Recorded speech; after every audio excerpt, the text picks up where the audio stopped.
our guest speaker for today, Sinu Joseph.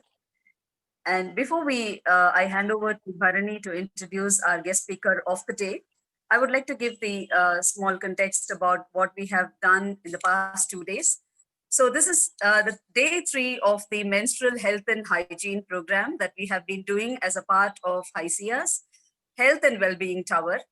And this is a 3-day program, and today is the third day where we have our renowned guest whom we have been waiting for here. And during these 2 days, we have had the opportunity to discuss about what is gender equality, menstruation, the menstrual cycle. And it was a very interactive session where all the wonderful participants who have joined as trainers interacted well to understand the concepts. And we also discussed about the lifestyle practices that we should be doing, the hygienic practices, food and nutrition and yoga in our levels. And we are going to take it up. The idea is that we want to take it up in the schools and address the children and bring some awareness. We do not want to do it as a one-time activity. We wanted to do it as a longer duration program. At least for a year, we would like to take it up and see to it that we are able to make an irreversible social impact in this area of menstrual health and hygiene. Now I request our president of HICIA, Bharani Arol, to introduce our guest speaker for the day. Over to you, Bharani. Thank you very much, Kavita, and for a wonderful work that you've done for the last 2 days, and really appreciate all your efforts. Very, very proud to have you as a part of our HICIA ecosystem. Ladies and gentlemen, I'm not sure if there are any gentlemen out there, but if there are no one, but at least for those who are going to be at least watching this video at a later point in time, to you as well, because it's very, very important that we have to be kind of very conversant with this particular topic. So good evening to all of you. So firstly, my heartiest congratulations to the HICIA CSR Forum team led by Manisha Sabu on organizing this very important program on menstrual health and hygiene. We call it as MHH, right? I've learned that there's been a good response to this program the last 2 days, and we have received good feedback as well. Well, we all agree that women's menstrual health and hygiene is so crucial to her well-being and also to the well-being of her family and community as a whole. But too often, especially in the developing world, mindsets, customs, and institutional biases prevent women from getting the menstrual health care they need. So menstrual hygiene continues to be amongst the most challenging development issues today. Menstruation is still considered taboo in the Indian society. Even today, the cultural and social influences on the people create a major hurdle in ensuring that the adolescent girls are given proper knowledge on menstrual hygiene. Strangely, mothers are also reluctant to talk about this topic with their daughters, and many of them lack scientific knowledge on puberty and menstruation. The main reason for this taboo still being relevant in the Indian society are a high rate of illiteracy, especially in the girls, poverty, and lack of awareness among the menstrual health and hygiene. Unfortunately, it is a known fact that the dominant discourse in the society is generally the one which concerns men always, and has MHM is not the concern. It is not talked out loud or considered important by them. Hence, we need a narrative which tells how MHM is crucial for men as well. Men have to be sensitized about how their actions or inaction may influence women's well-being, whether it's social, economical, psychological, which they would otherwise never realize if we don't discuss it at all. I think it should be I should just let the expert on this topic speak, which will be more impactful. So let me have the pleasure of introducing today's guest speaker, Sinu Joseph. Sinu Joseph is a co-founder and managing trustee of Mithri Speaks Trust. She has done extensive action research in the areas of menstrual and reproductive health since 2009 and traveled across rural India, interacting with thousands of adolescent girls and women directly to get the first-hand experience of menstrual practices and their impact on women's health. Stepping aside from the popular narratives which focus on menstrual products, her work has explored native methods, cultural practices around menstruation, and the science behind it. She has written extensively on unearthing the science behind the native practices and bringing forth a unique narrative, which is the Bharatiya perspective on menstruation, though through her blog. Rituvidya. I'm just getting that thing not very correctly, but I'll just listen to you a couple of more times, Renu, and then I'll be able to internalize it much better. So it is an ancient science behind menstrual practices. It is a culmination of a decade-long work on menstruation, which will equip the reader to scientifically decode cultural practices. Many thanks for joining us today, Sinu. We are honored to have you with us today, and we are very eagerly looking forward to your speech. Thanks again, and over to you. Namaste to all of you. Thank you for the kind introduction. Thank you, Kavita. Thank you, Haisya, for inviting me to this conversation today. Normally, I do such sessions in person, and it's usually highly interactive, and I never begin before hearing from the participants. But unfortunately, the state that we are in today, we will have to anyway do this conversation sort of like a monologue. But by the end of today's discussion, about 45 minutes into the talk, I will leave the room open for questions, and I would like to specifically answer whatever questions you have in mind. Okay. So I'm told that those of you who are tuned in to this conversation are willing to volunteer your time to go to schools and talk to adolescent children about menstruation. Firstly, congratulations on your willingness to come forward and do this seva. It's really wonderful. I would like to tell you a few things out of my own experience, which will perhaps help you as you get started on this very different sort of work, at least something that you may not have done before. So, when I started my work in the social space about a decade ago, when I did my first session, in fact, before I did my first session, I thought that the best person to talk about this is a doctor. So I invited a pediatrician. I later invited a gynecologist to talk to adolescent children. So the doctors came in, they drew on the board a diagram of the uterus. They spoke about the ovary, about the sperm, and the entire biology of it was laid out. And the children fell asleep. The pediatrician, she started off by saying, well, this is a conversation that even I'm not very comfortable with. So I can understand if even you are not comfortable with that. The minute she said that, the few children who had some questions, they just went silent because they thought, my goodness, if the doctor is herself not comfortable, then, well, I should not be talking about it. So this was how my first experience was. And that's when I realized that it's not enough to know the subject biologically. It's not enough that you are an expert. If you have to talk to children, there is something else that is needed, which is to understand what it is to be a child like them.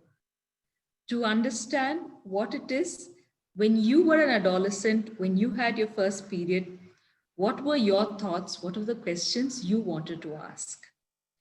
If we are not able to tune into the world of adolescence, largely our discussions will just be a one-way monologue. And if you're not bothered about whether it has actually addressed the issue for children, that's fine.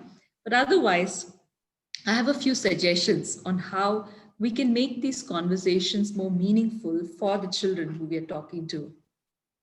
See, the first and foremost thing, the requirement I would say, if you want to go out and talk to children, is that you come out of your adult world.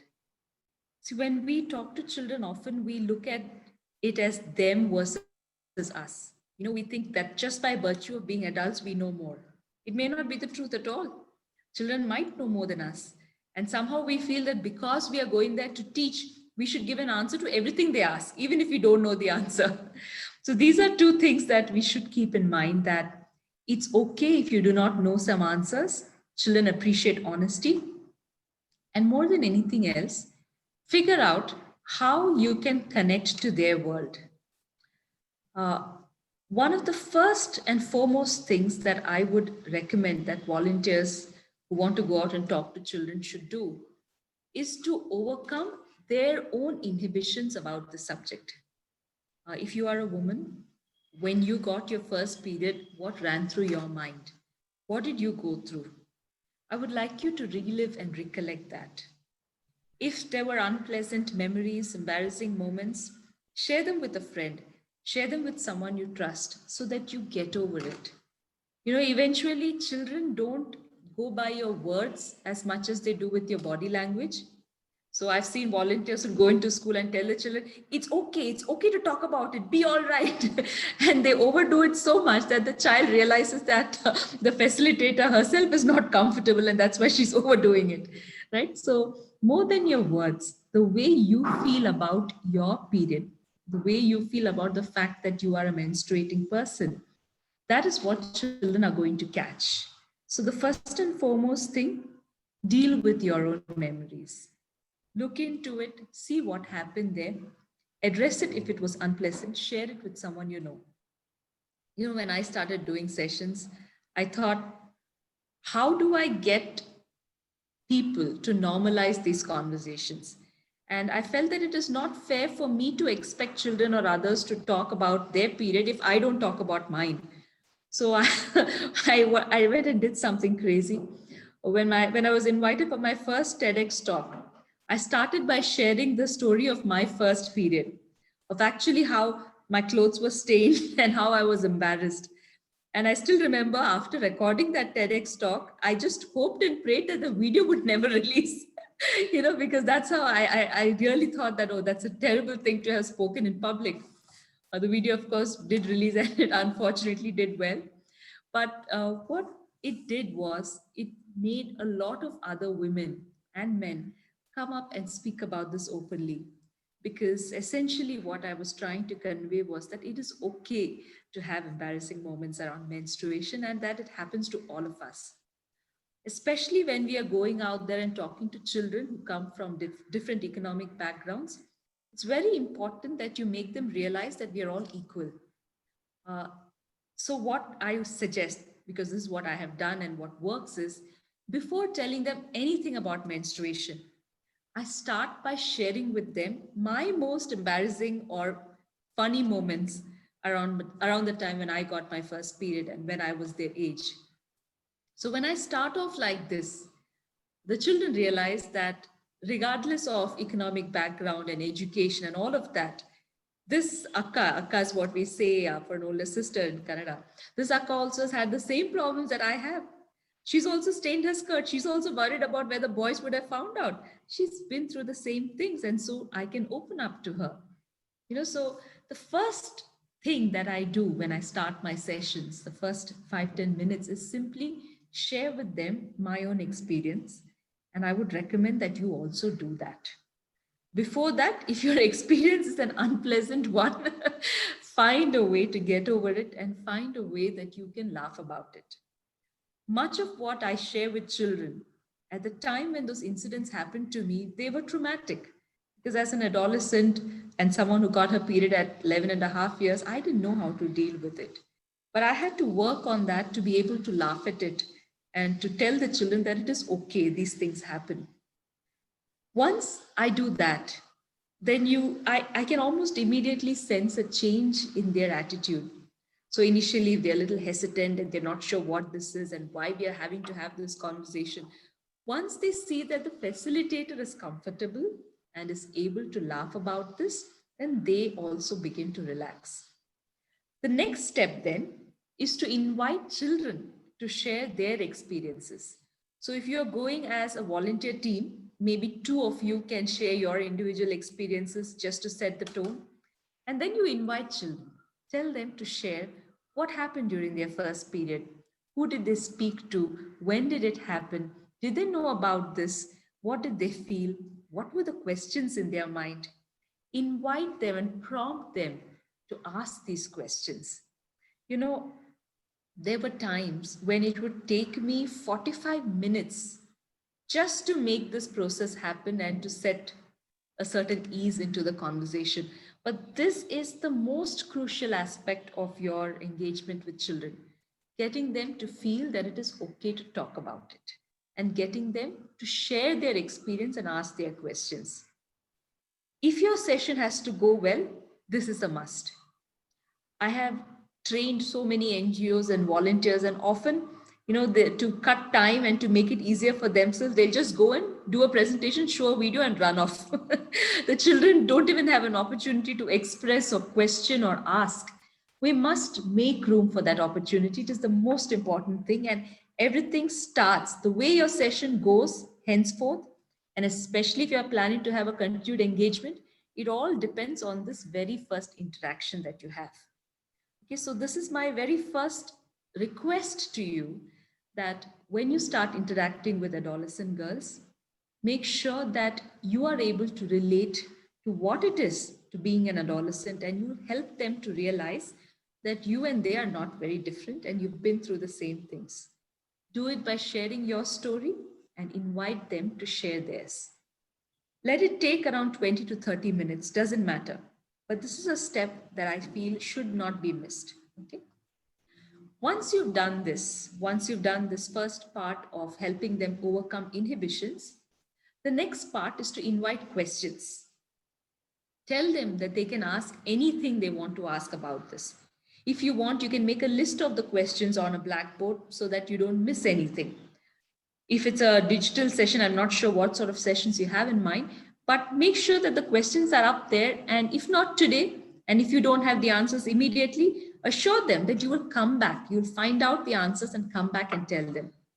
Why I'm saying this is because when you are there as a teacher, as a facilitator, you feel that somehow you should answer everything. And there will be times where you may not be able to give the immediate answer. Sometimes these questions are pertaining to cultural practices that you may not have had enough time to study about. Sometimes there could be questions pertaining to sensitive issues like rape or sexual abuse, which you may not be mentally prepared to answer. So in all such times, remember that it is okay to tell the children, thank you for the question. I will make a note of it, study, and come back and tell you. And make it a point that you go back and tell them. Okay? Having said that, let me touch upon a few of the common questions that children are likely to ask and what you can do to answer them. Now, whether or not children have this in mind, the expectation as facilitators is that they will want to know about products. The person introducing me also mentioned about how we have so much of a lack of knowledge about hygiene, and India is backward, especially in the developing world and so on. So let me put some things up front which will help you understand this. First and foremost, from my decade-long experience on ground, as well as through research on this subject, I want you to understand that menstrual hygiene is not an issue at all. It is a created perception with the sole purpose of introducing a market for sanitary products. Now, what do I mean when I say it's not an issue? If something has to be an issue, it means that it should lead or result in a problem if that is not done properly. But if women do not use sanitary pads or whatever is the product that is generally promoted, it does not cause any of the menstrual disorders. Dysmenorrhea, period pain, menorrhagia, heavy menstrual bleeding, amenorrhea, missing lack of periods. None of these things have anything to do with what product they use or what hygiene they maintain. So please know this very clearly. The whole conversation of hygiene is an artificial one because it is not a real issue. Then what is the issue? If at all you want to do meaningful work on menstruation, then your work should result in helping children prevent menstrual disorders. The very ones that I listed, whether it's period pain or heavy bleeding or not bleeding regularly, what can you do to prevent these? And what is the knowledge you must equip children with so that they can prevent this? This is the core of the thing that you must understand. And I will talk a little bit more about that in a few minutes. But if hygiene is not an issue, then the question is, what do we tell them about products, right? Should we tell them to use cloth? Should we tell them to use sanitary napkins? Because that is what we propagate as being the so-called hygiene thing. So how do you decide what is the right product and how do you equip children with that knowledge? So let me tell you the science of that. The vaginal area has a pH which is slightly acidic. It's around 3.5 to 4. And human blood, it has a slightly higher pH, slightly towards the alkaline side. It's around 7.5 to 8. Okay. Now, the vaginal pH needs to be moderately acidic in order to kill the harmful bacteria and to allow the growth of useful bacteria. Okay.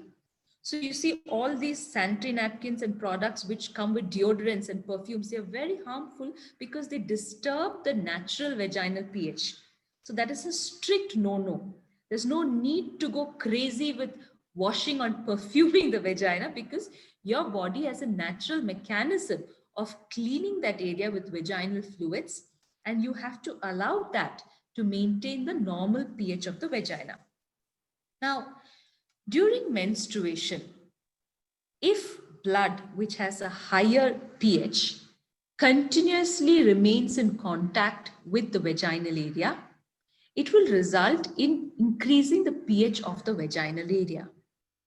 Now, as I said, the vaginal period has to be moderately acidic, but if it's constantly in touch with blood, it becomes more alkaline.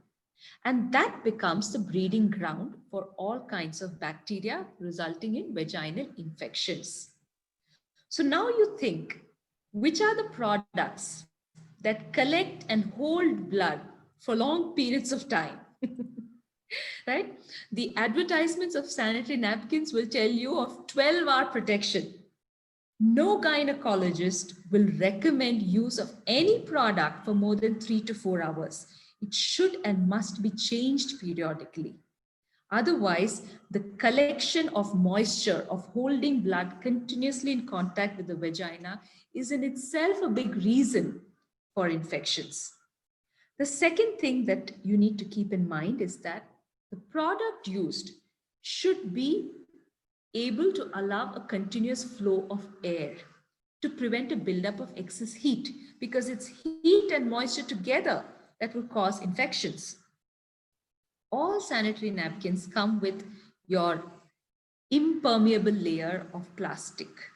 The reason is because we frown upon staining so much. So whispers and all of them are about, "Arey, daag dik jayega." So to prevent that staining, they put a layer of plastic. But that layer is what causes a buildup of heat and thereby infections. I want to give you this example of when I did a field survey of women in rural Karnataka. We went to this district called Raichur and interviewed about 100 women who were daily wage workers. And till that point, we were asking women, do you use cloth? Do you use pad? And then we would ask them, what are the reproductive or menstrual health disorders they have, if any? These particular women who were daily wage workers, to our surprise at that time, were not using any menstrual product. No cloth, no pad, nothing. So they would fold the skirt of the sari on both sides and simply bleed into that skirt. And then our immediate question was, do you experience vaginal itching, irritation? Do you have any of bacterial infection? Do you have heavy white discharge? None, nothing. They were perfectly fine. So you see, the way to understand hygiene is to see if it results in any of the problems pertaining to it. If not the menstrual disorders, do they have itching, irritation, heavy menstrual discharge, which could be an indication of an infection? If they don't have any of this, what they're doing is perfectly fine. See, in case of these women, because of the hard physical work they did out in the sun, they would be sweating profusely. So if they had to wear a sanitary napkin, if NGOs went out and donated sanitary napkins to them, it would have definitely created a lot of vaginal infections. For their condition, even cloth was not suitable because they were out in the field. When would they go and change the cloth, right? So they came up with their own practical method of managing menstruation. When they fold up the sari skirt, it gives a much larger area, surface area into which they can bleed. It allows for plenty of aeration of the vaginal region rather than just, blocking it with a plastic layered sanitary napkin. So the women had come up with their own methods to manage, and that was not at all wrong. See, somehow we think because we are so-called educated in speaker language, those who cannot don't know what we know. It's true, they don't know what we know, they know better. And my entire experience of a decade has taught me that the very people who we think we ought to teach, they are the few who can actually teach us. I want to tell you some numbers of why, which will give you an idea of why I'm telling you this. When I started my work on menstruation, the whole perception was there is a very bad state of menstrual health and hygiene in our villages, and we need to go and save them and give them sanitary napkins and all of that. So we did a study of about 1,000 women across about 50 villages. And I later looked at existing published papers on menstrual health covering different menstrual disorders. I looked at around 150 papers.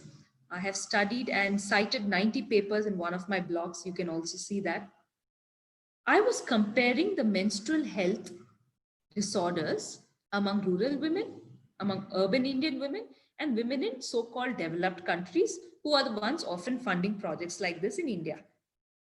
Let me tell you what these numbers are. In all the studies across India that I've seen, and most of them happen in rural areas, the prevalence of menstrual disorders, be it menorrhagia or amenorrhea or dysmenorrhea among adult women, did not exceed 20%, 20. A similar study in England showed that 52% of the women had heavy menstrual bleeding.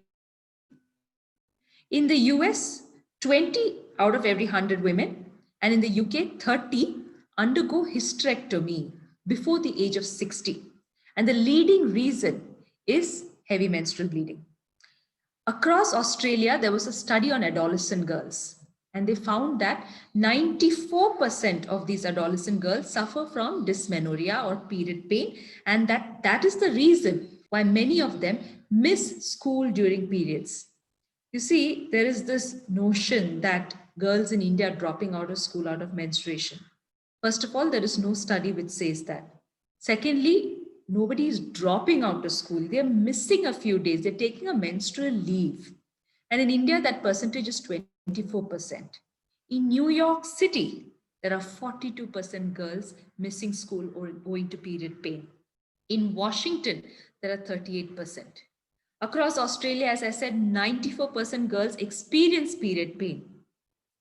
These are the facts, these are the numbers, which is there in the public domain for anyone to find. And yet there is this false perception that it is Indian women and Indian girls who need help.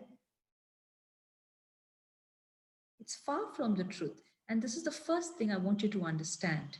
In all the studies that compare the health of urban girls with rural girls, there are very obvious indicators that the prevalence of period pain and other problems is more among urban adolescent girls and lesser among rural adolescent girls.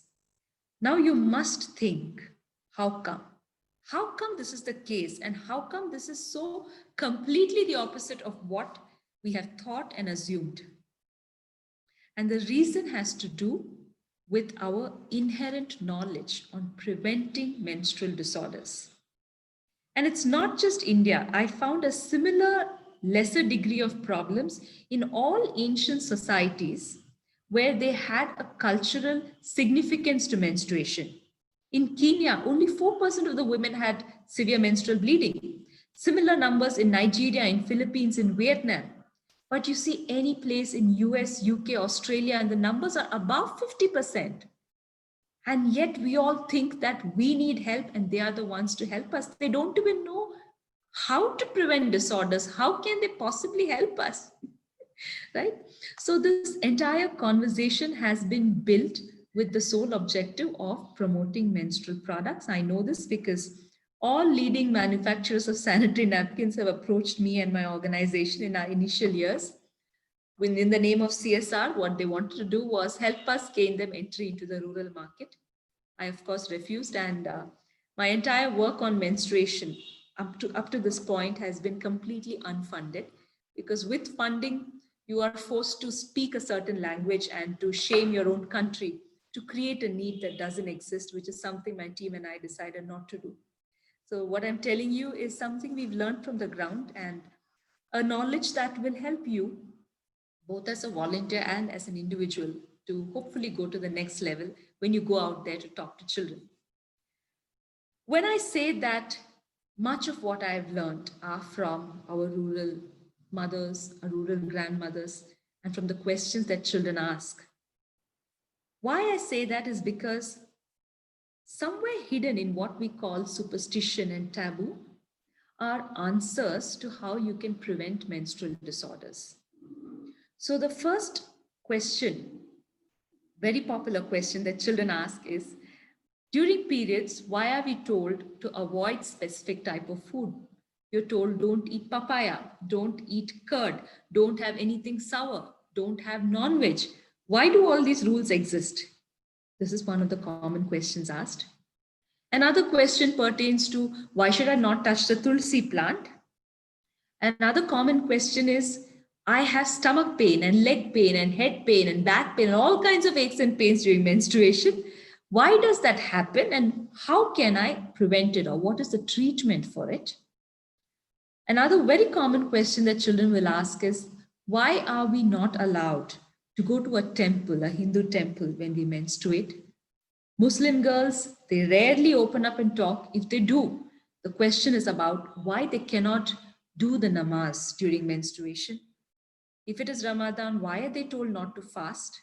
Why should they not touch or read the Quran when they menstruate? These are the common questions that if your initial session is successful, then children will ask you these questions. So you can take a call. If you don't want these questions, then you can tone down the initial interaction bit. I'm just kidding. But if these questions come, first thing, please know that it is a sign that you're doing the right thing. You're proceeding in the right direction because you have made it okay for children to ask these questions.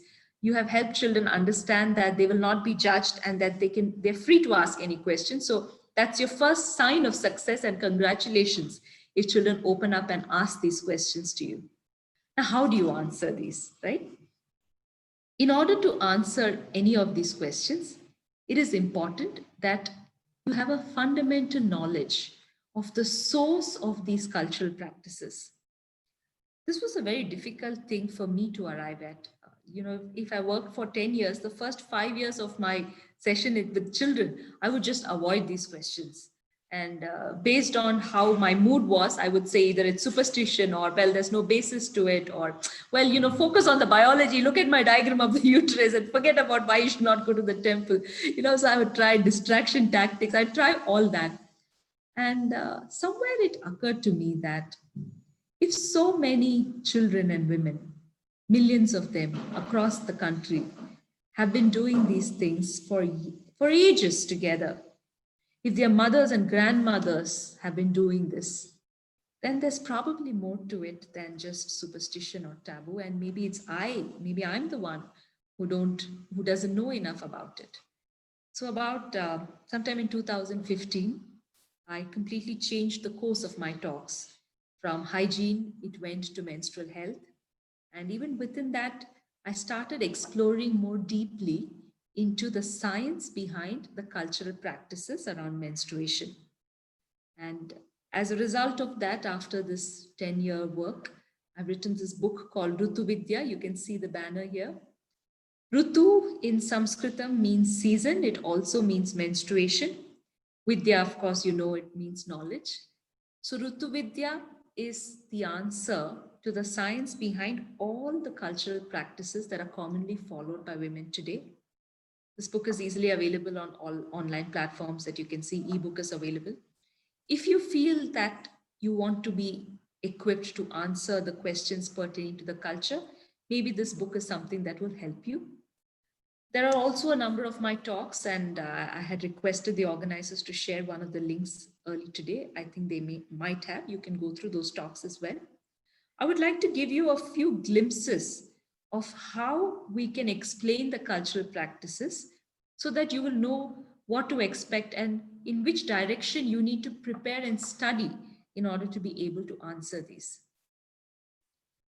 A lot of the practices pertaining to food restrictions, pertaining to not performing heavy exercises, all of these are explained in the Ayurveda texts, and they have their origin in the knowledge of Ayurveda itself.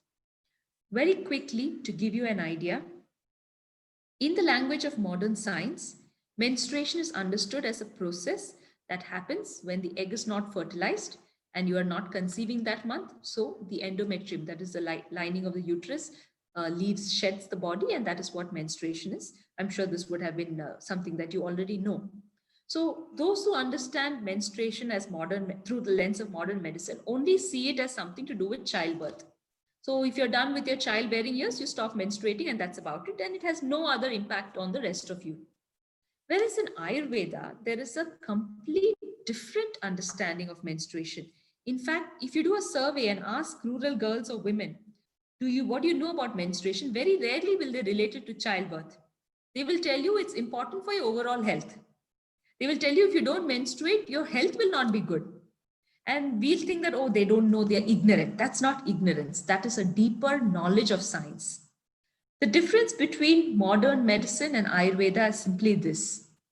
Modern medicine knows about the gross physical anatomy, which we call the Sthula Sharira. In Ayurveda, we also had surgeons like Sushruta. His book Sushruta Samhita is a book of surgery through Ayurveda. So Ayurveda definitely knew about the physical anatomy and the Sthula Sharira. But in addition, Ayurveda also understood the subtle anatomy, which we call the Sukshma Sharira. And modern science has no knowledge or understanding of the Sukshma Sharira. The treatment mode and understanding of disease is also different in modern science and Ayurveda because of this. For example, if someone was suffering from heavy menstrual bleeding and they went to a gynecologist, first of all, the gynecologist or any doctor in modern medicine cannot tell you why you have heavy menstrual bleeding. And because they don't know why, they cannot do prevention. They don't know how to tell you to prevent it. What they will give you are synthetic hormones. And all of us who have had those medicines know that they come with severe side effects because your body does not understand it and considers it as something foreign. If you go to an Ayurveda doctor, she will tell you specifically why you are having heavy menstrual bleeding. And heavy menstrual bleeding in Ayurveda is related to an aggravation of Pitta dosha. There are 3 doshas of that. Pitta dosha has to do with all your transformative processes. In colloquial terms, we call this the inner heat. We call it the heat of the body, or pittam in our local languages. If the pitta is very high and you're feeling extreme and intense heat, one of the things that will happen is heavy menstrual bleeding. So treatment for heavy menstrual bleeding in Ayurveda is regulating your pitta by food which does not cause an increase in the internal heat. And when your pitta is regulated, automatically the hormones that were going haywire will come back to normalcy and your heavy menstrual bleeding problem will resolve itself. You're not targeting the symptoms, you are targeting the root cause of the problem. So you see, because there is knowledge of the doshas which are part of our Sukshma Sharira, Ayurveda can tell you a number of ways of preventing menstrual disorders. And the beauty of it is that all these methods of prevention were quietly weaved into the cultural practices, which we unfortunately dismiss by calling them as taboo. Let me give you the same example of heavy menstrual bleeding. Ayurveda classifies food based on the impact they have on doshas. So food that causes an increase in Pitta dosha. Papaya. Papaya increases the internal heat in the body. Anything sour, anything like curd, which is acidic in nature, will cause Pitta to increase. Fish, meat, egg, caffeine, all of these products are told not to be had during menstruation for the very reason that they will cause this acidic feeling, because of the rise of pitta, and that could lead to heavy menstrual bleeding. Now, of the three doshas in Ayurveda, one is pitta dosha, which I've already introduced. The other is vata dosha. Vata dosha controls the entire nervous system, your entire endocrine glands, and consequently all the play of your hormones is controlled by vata dosha. Vata controls the movement of all things within your body. So the flow of the menstrual blood out of your body, the removal of feces, of stools, of urine, the release of the sperm, all of this is controlled by vata dosha. Because vata influences movement within the body, an excessive movement could aggravate vata, especially at times when it is naturally predominant in the body. So in the body, Ayurveda says that if you have to be healthy in normal times, all your three doshas, that is your vata dosha, pitta dosha, and the third, which is kapha dosha, have to be in equilibrium or as close to equilibrium as possible. If you have a disease, it means one of the doshas have gone out of balance, and regulating that dosha and bringing it back to balance is how Ayurveda treats diseases. Menstruation is an interesting condition where by nature, both vata dosha and pitta dosha become higher than usual. So any activity that can further aggravate it is put into the cultural practice as a not to be done during menstruation. So heavy exercising during menstruation can severely aggravate vata dosha. When vata dosha is highly aggravated, it could result in period pain, all kinds of body ache. It could also result in amenorrhea, which is why those who are into heavy physical training, like sports women, and if they do excessive training during menstruation, they could have what is known in modern medicine as athletics amenorrhea, which is a huge delay in menstruation. For 6 months or 1 year, their period itself stops because of the excessive exercising, which causes a huge aggravation in vata dosha, and thereby it impacts menstruation itself. So this is just to give you a glimpse of how you can decode even the seemingly simple practices. You think that, oh, what is there in food? We can eat what we want. But you must understand that they have an impact on your body, and you don't need to take my word for it. You can try some of these things. For example, one of the times, although I knew about the fact that you should not have papaya because the rural women had told me, I was so tempted by this very tasty papaya that came to me from my friend's papaya tree that I started eating it. And because I was alone, I made papaya halwa, I made papaya this, papaya that. So basically, I had so many dishes made of just papaya on the first day of my period that month. Usually, my bleeding is for 3 days. That particular month, it was for 5 days. It was heavier than usual. And more than anything else, I had this severe burning sensation. Because when pitta rises, that acidic feeling increases. And you have this, you can experience it as a burning sensation. And then it was very firmly registered in my mind that, okay, this is why our grandmothers tell us don't have papaya during your period, So some of these things, you will know it if you experience it. This other time, for example, they tell you during your period not to have something very cold because cold food impacts the vata dosha. It so happened that I didn't know I had my period and I was enjoying an ice cream. And I had one scoop and I liked it so much, I had the second scoop also. And although predominantly I'm of a pitta dosha, which means that my bleeding is little more than that of average, that particular month I had very low bleeding, very scanty bleeding. Even the color was different because that is how what happens if your dosha is very high. One of the beautiful things that Ayurveda does while explaining menstruation is how every woman's period quality is different based on the doshas which she is predominantly having. So if you by nature are a vata dominant person, the color of your blood will be slightly brownish. It will be a little more scanty. You'll be more prone to having aches and pains. You'll have more mood swings, nervousness, and a sense of anxiety when you menstruate. Similarly, if you are a pitta dominant person, the color of the blood is bright red. Emotionally, you will have more of feelings of anger. Whenever pitta is high, your anger will shoot up. And for women who are pitta dominant, the way they know their period is nearing is because they will have one or the other bouts of severe anger just before the period. You will have slightly higher, the bleeding will be on slightly higher side. So like this, with each type of your prakriti, Ayurveda teaches you to understand how your bleeding will be and what you need to do to prevent aggravation of the doshas. This knowledge cannot be taught on a small session like this. If you're interested, you can read it from my book or you can listen to my talks. But when children ask you these questions, my request is that before studying these practices and spending enough time to understand it from the perspective of our native sciences, please do not dismiss it. Because when you dismiss it, they close down, they don't ask you any further questions. Because unknown to you, back in their home, their mothers and grandmothers would be following these practices and would be telling the children this. So when you dismiss it, you're basically dismissing their elders, the elders in their family.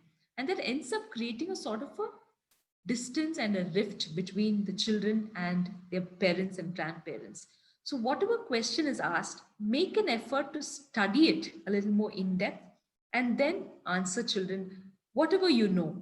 And if you don't know, you can just tell them that these things had a basis in our native sciences. When you reach college, you can choose to study Ayurveda and understand these things. Okay, but don't dismiss it as superstition or as taboo without you yourself having done enough study or research on it.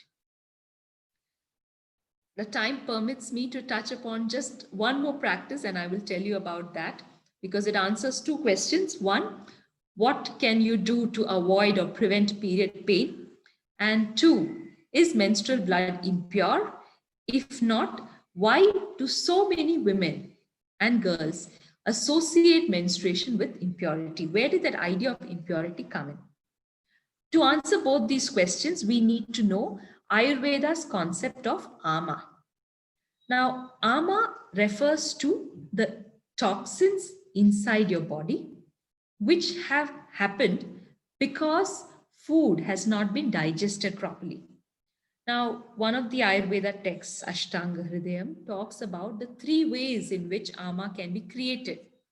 One, if you eat food that is incompatible, that is, you have milk with something sour. Milk and sour things don't go together.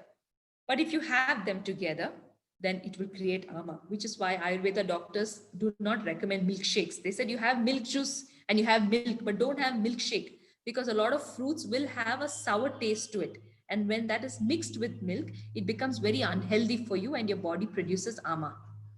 The other reason for ama is having excess food. When you have too much food, not all of it is digested. The undigested portion remains in your intestine and rots. When it rots, it releases ama. And the third method is by having food that is not easy to digest. For example, you have a lot of non-vegetarian food.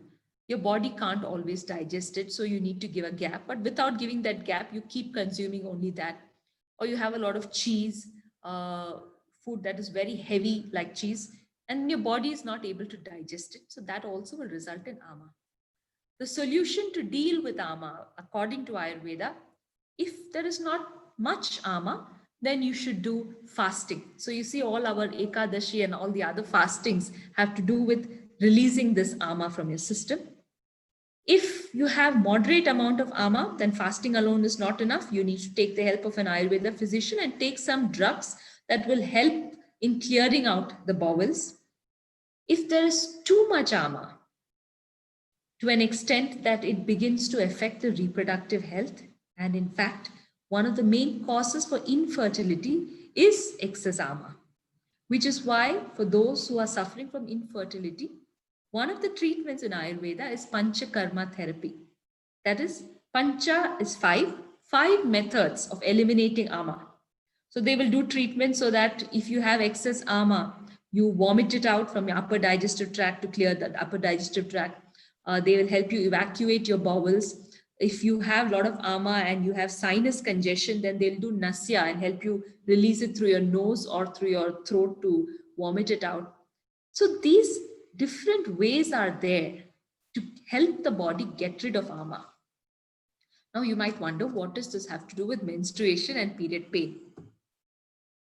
While modern science has no answer to why period pain occurs, and the only thing they have is painkillers, which actually make you addicted to it and have side effects and are definitely not recommended. Ayurveda, on the other hand, will tell you the reason for period pain in most of the cases, unless it is a disorder, in most of the cases, it is excess ama. Because menstruation is a time when your body is trying to forcibly clear out the ama. In other words, nature gives you a free detox, a free panchakarma therapy when you menstruate.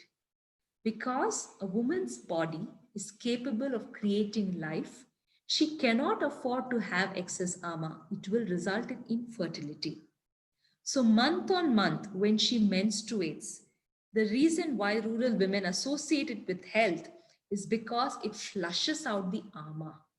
And it is this twisted knowledge of ama, which is the reason why we associate menstruation itself as releasing impure blood. But unless the ama is very high, it does not come out in the blood, it comes out through the other methods. So if you have excess ama, you will have severe gastric problems and related stomach cramps. So most of the abdomen cramps that children and women experience is because there is excess ama that your body is trying to release as the gastric problem. Some women experience nausea and vomiting. That is ama in the upper digestive tract trying to be cleared out. Some women have severe headaches. That is because the ama in the sinus region needs to be cleared out. Some women have loose motions. That is because the ama in your lower digestive tract needs to be and is trying to get evacuated. Some women have acne and pimples. That is because your skin is trying to release the ama. So you see, all these things that we associate with menstruation, which modern medicine says it's normal, everyone has period pain. Ayurveda says no. You must not have these problems during menstruation. It is not normal. It means that you have ama in your system. It means your doshas are not in balance. Observe these problems and do what is told to prevent these problems. A simple practice of avoiding non-vegetarian food, caffeine, and anything that is difficult to digest a week before menstruation.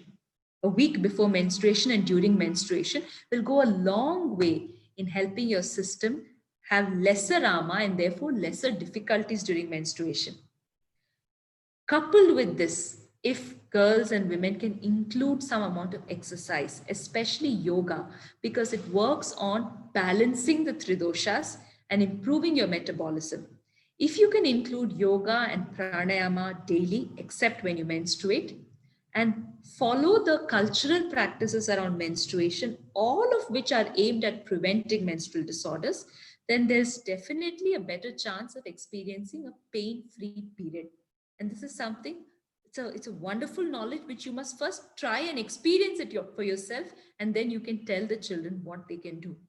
And this knowledge of ama, see what happens when children or girls say it's impure. Either we will try to dismiss it and say, no, all that is superstition, there's nothing like that. Or if you're slightly traditional, you'll say that, yeah, there's a Sanskritam term called ashaucha, and you'll try to somehow justify that thing. The real answer lies somewhere in between. All the things that we consider as superstition or taboo, they have deeper meanings. Many of us have lost touch with our sciences because they are not part of our education system. But if you want to understand these practices, there's no way to do it other than learning these sciences itself, because that is where we have an upper hand and the numbers speak for themselves. The reason why there are only 20% women in India having menstrual disorders, whereas there are 50 plus in the rest of the developed country, is simply this.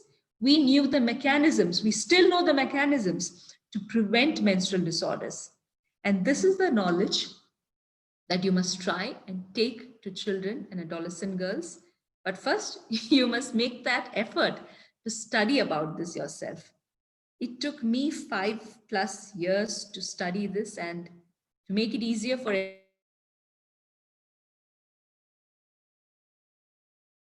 it. And each of these topics, whether it is about why you should not go to the temples, why you should not touch the tulsi plant, all of these require elaborate explanations based on our sciences. So it is very difficult for me to cover it in such a short training session, but there are talks of mine available. And if you're interested, you can look that up, and I'm always available via email to answer anything once you have gone through these talks and my book. So I will conclude now and I will take questions.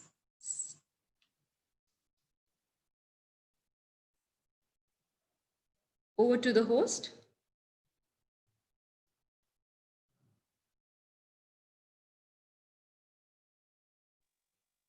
Thank you so much, Sinu. It was such a wonderful session. I request our volunteers to post your questions on the chat box.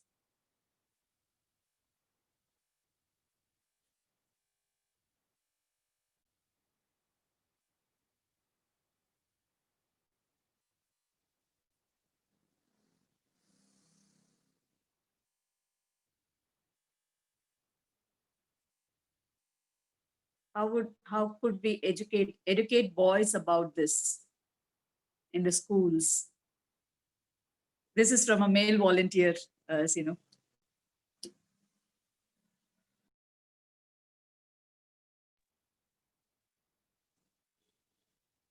Sinu, we are not able to hear you. Yeah, thank you. I don't think that the method of teaching boys should be greatly different from the way we teach girls. It can be the same things, and we should teach them also about these sciences. But we need not teach boys the same things. For example, the equivalent of the changes that happen to a boy, to an adolescent boy, we need to teach them that first. They need to understand their own body first before they can understand a girl's body or a woman's body. You're welcome to teach the subject to boys also, but if you are male volunteers, I would suggest that you spend a lot of time with boys trying to understand what it is that they want to know and draw from your own experience as an adolescent, when you were an adolescent, and help them with that. Menstruation can be taught to boys also, there's no issues, but boys have slightly different concerns, and I will talk about that later if there's a question. So, yes. I shall read out the other questions. There is a question from Varsha Mohan. What would be the sustainable menstrual product you would recommend? Does cups make a good option to use? See, when we say sustainable menstruation, what should sustainable mean? Sustainable means that you should not be dependent on any outside thing to manage your period, and you should not have to pay from your pocket every time to manage your period. So anything that is artificial, anything that makes women dependent is unsustainable. It's as simple as that. Because you're using the word sustainable is what I'm telling you, okay? So anything that makes you dependent on an outside product is by definition unsustainable. So whether it is cups or cloth pads which you buy from outside is unsustainable. So if the word sustainable alone has to be used, then the most obvious thing is what our mothers and grandmothers have been doing for ages, which is a loose cotton cloth. That is the best way to manage menstruation. Because it's cloth, you will be forced to change it frequently, which is the right thing to do. Because it is a cotton cloth, it will naturally allow for better aeration and therefore create fewer vaginal issues. Because it is easily available at home, you are genuinely sustainable. You are not buying from outside. And bear in mind that in the name of promoting sustainable products, this thing called a cloth bag, a cloth pad, that is one of the silliest ideas, because when you use a reusable product, you should be able to open it and dry it out in the sun, because the sun is what will sterilize it, okay? But if you use a cloth pad which is stitched on all four sides, the inner layers will never fully dry. So it is one of those hybrid things that people have tried to do to combine pad and cloth, and it's a very bad idea. If you're using cloth, use it the traditional way. Use a loose open cloth. And if you're wondering how you'll do it while at work, well, the answer is traditional practices should come with the entire traditional methods, which is a menstrual leave. So if you want to use a cloth, the best way to do it is to take a menstrual leave and make up for it by working on Sundays or whatever. And it's a different issue. Women's bodies don't need leave on any time except when they menstruate. But cups and other things, I will not tell use this or use that because it really depends on your comfort. So each woman's circumstance is different, and we must never try to impose what we do on others. If I go and give a cup or a sanitary pad to those daily wage workers in Raichur, it will be a mess. It just won't work. At the same time, if I tell all of you who are working in software companies, don't wear anything and just tuck up your sari skirt, that's not going to work for you, right? So to each woman, her own. Let us know what causes vaginal infection, what our working and home situation is, and make a choice accordingly. It is not the same for all women. Not all women have to wear the same product. And let us never impose our views on others when it comes to products. That's what I have to say. Thank you, Sinu. I think there was another question also yesterday about the menstrual leaves. Do you think it is right for a woman to take, and should it be bringing it? Should it come into the complete practice in all the companies? What is your say on that? There was a question from a volunteer, which I'm taking it over now. So let me again tell you the science of it so that you can take a decision whether to take a leave or not. Rather than giving you my opinion, I'll tell you the science and you can decide. You see, you need to understand the way the hormones function in our human body. In a woman's body, soon after her period, the hormone called estrogen begins to rise. Okay, after a period, it rises and it hits a peak around the 14th day. When I say 14th day, day 1 is the first day of the period. So from about day 5 to day 14, estrogen levels keep rising. Estrogen is a hormone which will make you feel very energized. It will make you feel emotionally very stable. You will have better stamina. So these days just after the period and up until ovulation are the best for women to do physical work, creative work, to take on challenging projects. This is the best time because in the language of Ayurveda, Kapha dosha is maximum. And Kapha dosha gives you that strength and stamina and endurance. After ovulation, estrogen levels begin to drop. And instead, another hormone called progesterone begins to rise. Progesterone rising in the language of Ayurveda causes an increase, slow increase in Pitta dosha and Vata dosha. Pitta has this characteristic of ambition, of drive, of fire. So it will fire you up to work, although it may leave you exhausted, but it will fire you up to work. And Vata makes you very, because it's to do with movement, it will again make you put in a lot of effort and hard work. When progesterone levels are the highest, those are the days just before your period. And that's when Vata and Pitta have also reached their peak, and that's where you have the so-called PMS symptoms. Then progesterone levels drop. When progesterone levels drop, your endometrium lining begins to shed, and that is what menstruation is. So the 3 or 4 days of menstruation is the time when the hormones that helped you become productive and do work, that is estrogen and progesterone, are flat. They are at an all-time low. So those 3 days, you cannot feel energetic because the hormones in your body are flat. Estrogen levels are at an all-time low, progesterone levels are at an all-time low. In the language of Ayurveda, Vata dosha and Pitta dosha are high. In other way of looking at it, the body loses prana when you menstruate. So that is the real time where women's bodies can use rest. During Sundays, there are no hormonal changes. Your hormones don't know when it is a Sunday or a weekend, okay? That is the knowledge that only your doshas and you have to understand it like this. So in a woman's monthly cycle, she can put in extra hours and work long hours for nearly, if out of a 30-day month, for almost 26 days, she can do that. And that is why women are more productive at work. They're always doing things. Now compare this to a man's cycle, because men will argue, how can women get menstrual leave? What about productivity? What about us? No, what happens to a man is they have a daily testosterone cycle. Okay, so morning's testosterone will be high, and as the day goes by, the testosterone levels dip.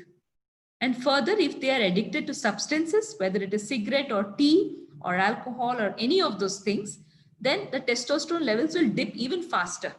So every 2 hours, they will need a tea, coffee, or a smoke paint just to pump up the testosterone levels artificially. Very few men who are into yoga and other spiritual practices are able to maintain the testosterone levels in an equilibrium so that the whole day they will have the energy to work.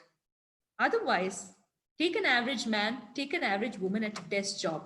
See the number of breaks that men take versus the number of breaks that women take. If you give women menstrual leave plus a Sunday leave, and the normal rule applies to men, you will see that even with all the leaves, women put in more productive work hours.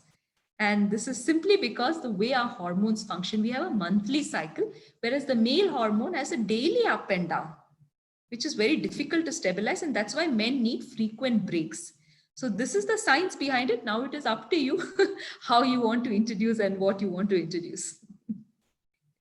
Thank you so much, for that. I'll read out the next question for you. So we have a question from Satyaprakash Dugirala, a very active, these are all very active volunteers who have been questioning multiple things during the session as well. Are there any efforts from you or any other teams to impress the curriculum to be revised for the science behind our practices? Well, that's what my entire work and decade-long research has been about. Ritu Vidya is the first step in that direction, and I'm happy to inform you that I released this book in October, and already there is one of the universities in Ahmedabad, Indus University, which is including Ritu Vidya as a course. So I will be designing an online course. There will also be an offline certified course, and it will include the knowledge of all our ancient sciences, Ayurveda, the knowledge of Tantra, the knowledge of chakras, the knowledge of Jyotish Shastra, the knowledge of darshanas, and all of these through the lens of which we can understand our cultural practices better. So yes, so there is an effort to bring it into the curriculum. These are really early stages, but I think it will happen, if not in my lifetime, at least hopefully soon after that. Yes. Kavita, you're not audible. Oh, I'm so sorry. Thank you so much for that. I'm moving on to the next question. There's a question from Neerija. Sinu, there is a huge contempt for our ancient practices. How do we overcome that? The only way to overcome it is by equipping yourself with the knowledge of it. There's no point in responding to trolls or criticisms and giving all half-baked answers. Our knowledge has to be a lot deeper than that. The reason why there's a contempt is because there is a lack of understanding. Only if you understand it, you can appreciate it, isn't it? So all of us have to make that effort to understand in depth, and then there will be fewer people who are dismissing it. Today, it's pretty much like I'm the only one talking about it, but surprisingly, it has, whatever I've been saying, and some of my lectures go up to 2 hours, but it has been received very well because this is the first time we are coming out and talking about it in depth. And it's not enough to just talk about it from Ayurveda. Somewhere we should also be able to relate it to modern science so that today people can understand it. So I've been invited by allopaths to have a talk to them about Ayurveda and this Indian perspective. So it's been received very positively. The only way to deal with this is to equip ourselves with the right kind of knowledge about it. I have enjoyed listening to you, even if it's just 2 hours. So because Thank you. facts that you're getting to learn, and I could see the same with these volunteers who have joined the sessions in the last 2 days as well. Moving on to the next question. Can you provide precautions to be taken for menstrual hygiene briefly? From Sindhu Bhavani, there's a question. So I repeat, hygiene is not an issue. It doesn't matter what product you use. It does not have, there's no study which proves that hygiene as such. Hygiene, when we say hygiene, we relate it to products, right? So there's no study which shows that a particular product, other than tampons, which have been known to cause toxic shock syndrome, there's no other study which says that this product will lead to reproductive or vaginal tract infection. The only precaution to be taken is to change it frequently, whatever you're using. Change every 3 to 4 hours. This is the most important thing. Avoid using products like sanitary napkins, which will have artificial things in it, chemicals, deodorants, perfumes. Avoid that because that will disturb the vaginal pH. Change frequently and avoid artificial and chemical substances in the vaginal area. This is all it is, and it is very simple. Sorry. Thank you so much for the Sinu. And moving on to the next question. Lot of from Neha, we have a question. A lot of our CSR drives associated to menstruation involves distribution of pads to schools, to the girls in the schools in rural areas. Most of the times we get back some of them. Once used to it, find it difficult to access them because of lack of affordability. What are your thoughts on this? See, I'll not tell you my thoughts, I'll tell you my experience. I have been reading such things and such papers, and then I chose to verify it on ground myself. I have worked in 9 states across India, only in the rural and tribal areas, and in government schools across all these 9 states. Never did I come across an issue where the reason they did not use sanitary napkins was affordability. Never. Because already all these government schools in majority of India are receiving free sanitary napkins from the government. This has been happening for some 7-8 years now. Okay, so you go to any government school, already they have a load of sanitary napkins coming. So that is the first thing, they already have access. And secondly, in most cases, they don't use the free ones because the quality is not good. Wherever they want it, they don't mind paying and buying a Whisper or a Stay Free or whatever they feel is better. But they don't want these poor quality, cheap things that are dumped on them. The third thing is, wherever they are not using the sanitary napkins is because they prefer cloth. Prefer. This is something we never consider in our conversations. We assume, wherever they have told you it's because of lack of affordability, I want you to trace that source and go back and talk to those people. Find out why they're not using it and how much of that reality is affordability. As far as I know, that is just cooked up and far from the reality. Those who don't use it are not using it because they prefer cloth. And first of all, there's no case in India where you don't have access to sanitary napkins or you don't get them for either free or dirt cheap because of the number of schemes run by governments and NGOs. So that news itself is highly questionable. I would request that you go to the source of it and try to find out more about it if you're really interested in it.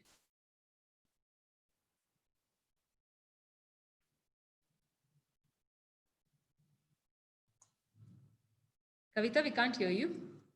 I'm so sorry about that. There are two questions, one from Chakrapani.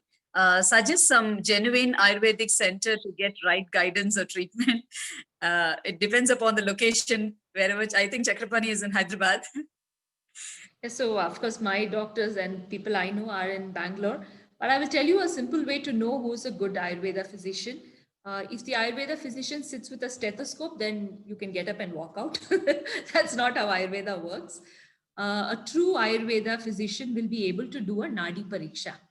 That is a pulse reading. And that is a method that they will be trained in from their generations. So make sure they come from a family of Vaidyas. Their fathers, their grandparents should have been Vaidyas. That is when the original knowledge will be passed on. Otherwise, if they're just getting a degree from a current medical institution, it's kind of more or less like allopathy itself. It's not greatly different. So don't look for these large commercial chains. They just look good. The building looks good, but what they're practicing is not genuine Ayurveda. Find a Vaidya who comes from a family of Vaidya who knows how to do Nadi Pariksha. Of course, I can share the details of my physician. She does do online consultation, but Nadi Pariksha cannot be done online. So ideally try and find someone from your locality itself who comes from a family of Vaidyas. That is the important thing. Thank you so much, Sinu. Would you be sharing the doctor's details on the chat if ever? Yeah. I'll share it with you, Kavita. You can share it with the others. Is that fine? Yeah, that should be fine. Yes. Yeah, I'll do that. And we have another question from Swarnalata. Can you please throw some light on why we should not go to temples? So you need to give me 2 hours for that, dear. I'll just tell you in one sentence, and you can look up some of my talks that are there on the subject or read my book.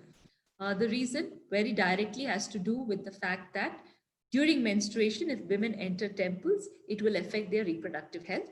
They could have irreversible menstrual and reproductive health disorders. And this is the reason why they are told to avoid.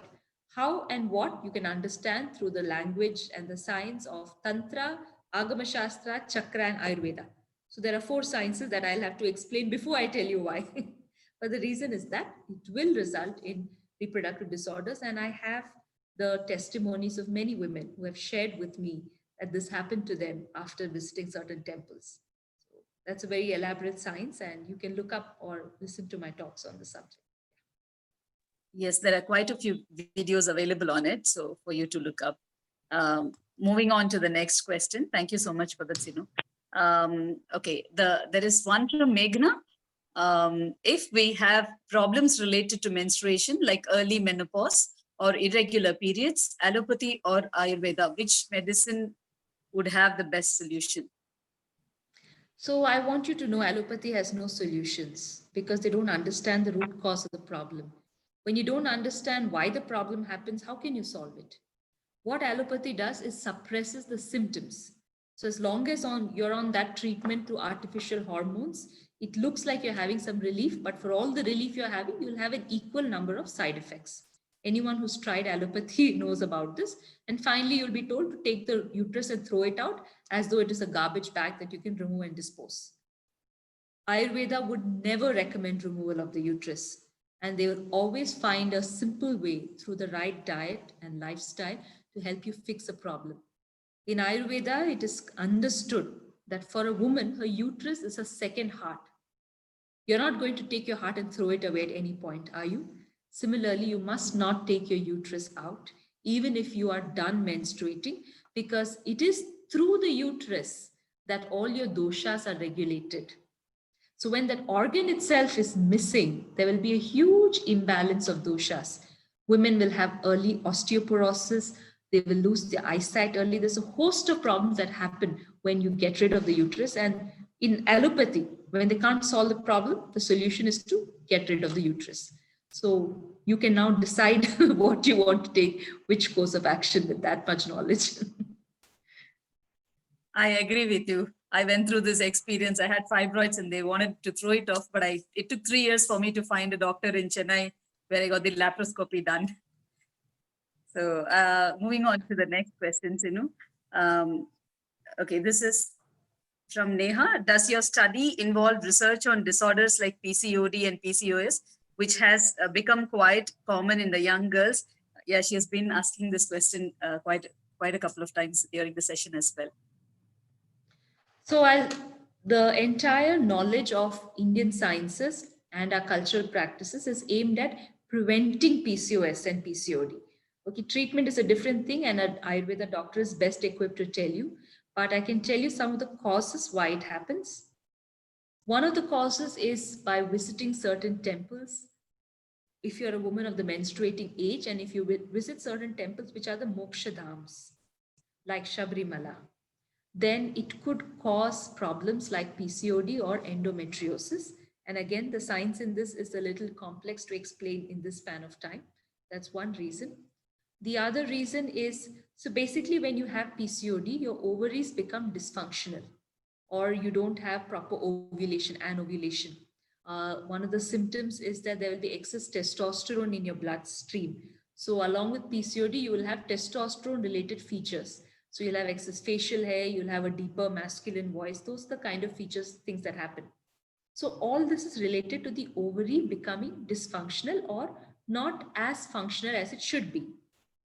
And one of the reasons for this could have to do with the way women are dressing. So if you wear clothing that's very tight on your pelvic region, you pretty much obstruct blood flow to the ovaries. And therefore, it is not receiving enough prana, enough life energy to function well. If you observe, PCOD is much more common among urban women than our rural mothers and grandmothers. Our grandmother's time, we never heard of this condition at all. So it was never known. And one of the things is the way we dress. the more we are wearing clothes that are extremely tight in the pelvic area, the more we are constricting the blood flow to the ovaries. And if that happens once in a while, it's okay. But if you're repeatedly putting your ovaries through that, just picture always compressed, always tight, and you're always seated. How will there be blood flow to the region? How will oxygen reach the ovaries? And eventually they become dysfunctional. So one of the things that I have understood is this. Uh, in India, even the clothes you wear are meant to prevent disorders. And of course, there's a lot more about this with temple visits and certain other things which I have covered in my book. Thank you, Sinu. Moving on to the next question.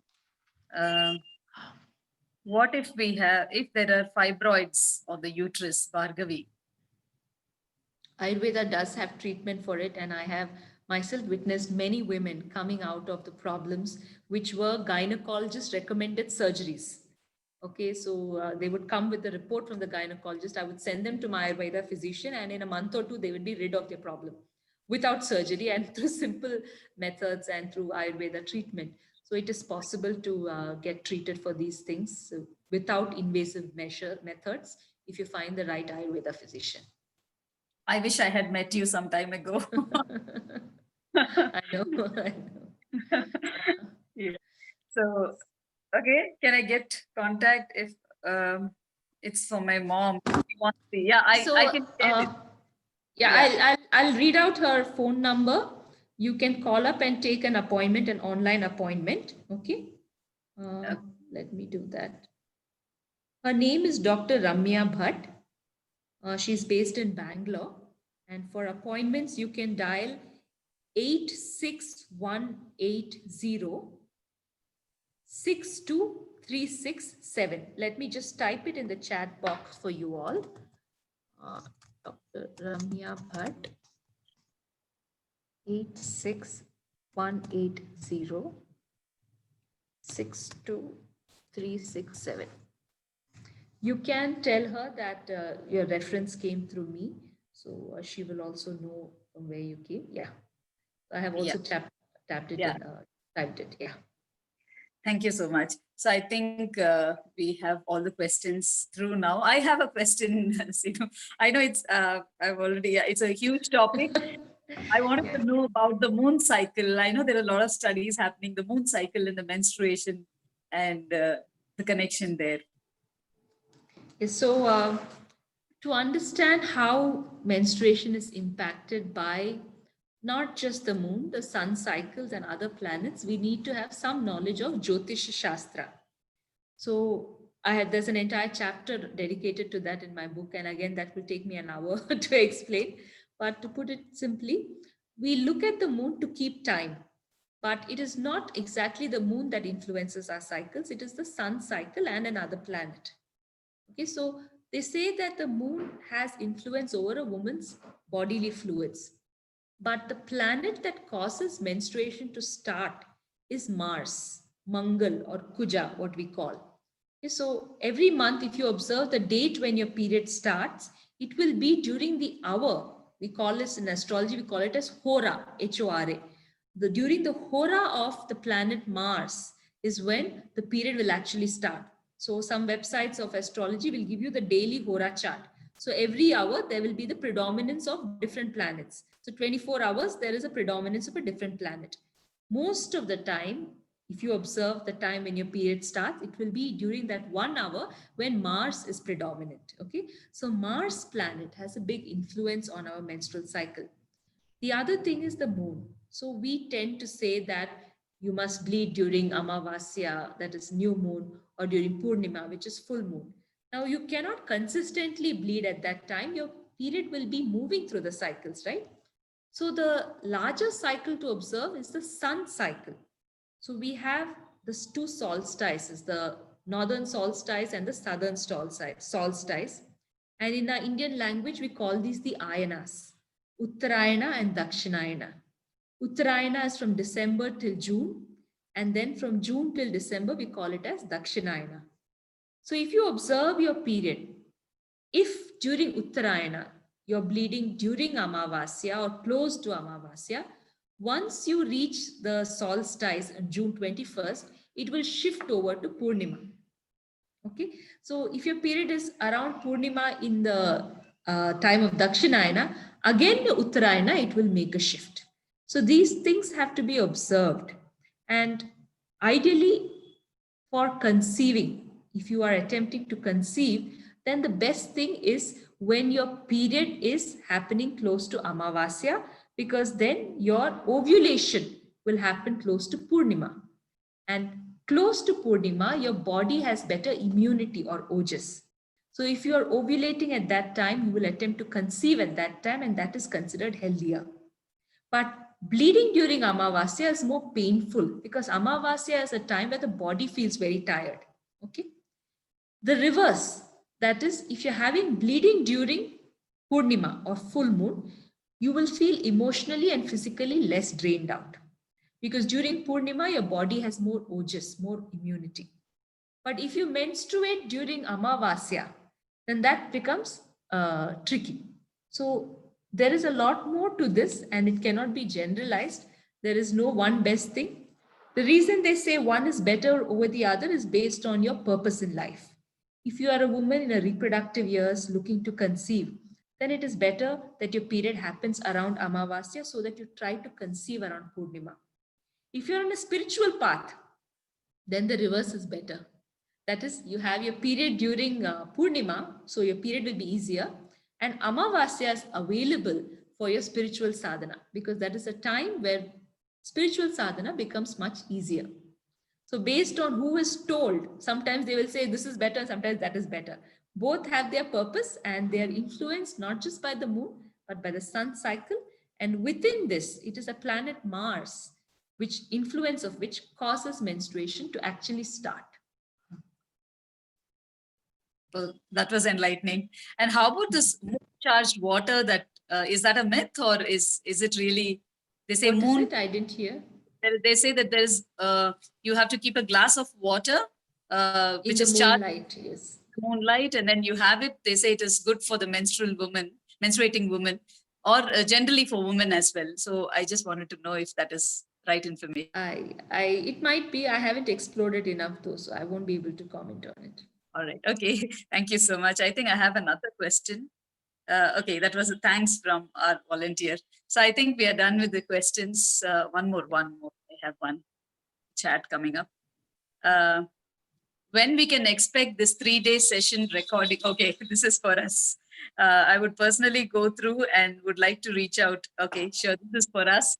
That was such a wonderful interactive session, Sinu, and I think we are all very happy that you're here and we are able to clarify all the doubts with you.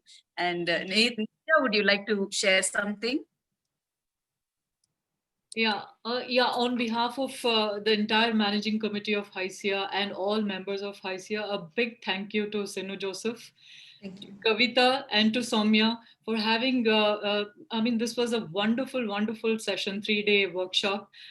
Thank you to all three of you. We couldn't have asked for better teachers. For such a sensitive topic, it is still sensitive, considered sensitive by many people. I think we couldn't have asked for better teachers than all three of you.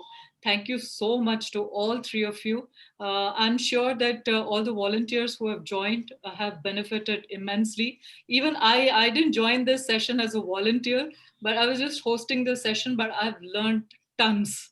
And it was truly revealing whatever Sinu talked today about hygiene and about, we always considered this to be a hygiene issue. And she really made us proud, feel proud of our own culture. And we have been told so many times that it's not science what we practice, but I think she busted many myths today. So I'm very, very happy that I attended this, I hosted this. And thank you once again on behalf of entire managing committee of HYSIA, Sinu Joseph. We would love to host you once again. It was really such a beautiful session. We would love to host you once again. Thank you so much. Thank you so much, and all the best to all of you in your volunteering activity. Thank you. Thank you. Thank you so much. We are getting a lot of thanks from the volunteers for you, which I would like to convey on their behalf to you. Thank you so much. We are so overwhelmed to have met you. And this is the first time I'm Very meeting you. I've been following you, and we'll come back to you with a lot of work from Hyderabad. Sure. Thank you, Kavita. Lovely meeting all of you. Hope Thanks. this Thank you. pandemic, we see the end of this pandemic and we can host you in person sometime in future. Sure, Yes. I'd love to. Thank you all. Thanks. Thank you. Thank you, Sinu. Thank you, Nirja. Thanks all volunteers. Thank you so much. Thank you to Soumya also. Please convey to Soumya. Sure. It was wonderful 3 days. Thank you. Thank you. Bye-bye. Thank you. Bye. Bye.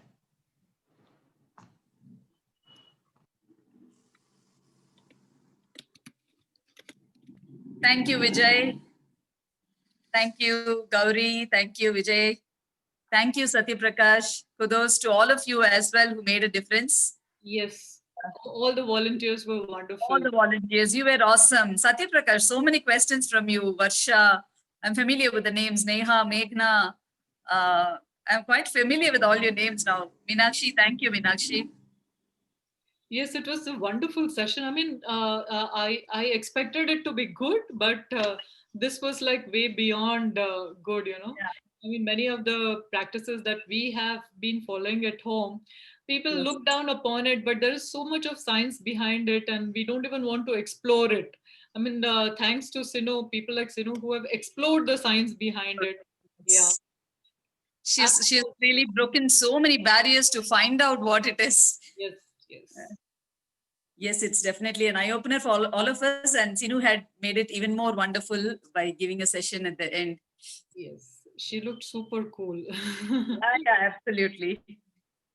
Thank you for connecting her, Kavita. Thank you so much. This is the first time I'm interacting with her too. CGI to I'm become a following her. you should make CGI become a member of HICIA soon. I'm waiting for that. If you could send an email across, I'm waiting for an email. Sure, definitely. Okay. Yeah, I think. Thank you, Meghna. Thank you, Varsha. Thank you so much. Okay, Nirja.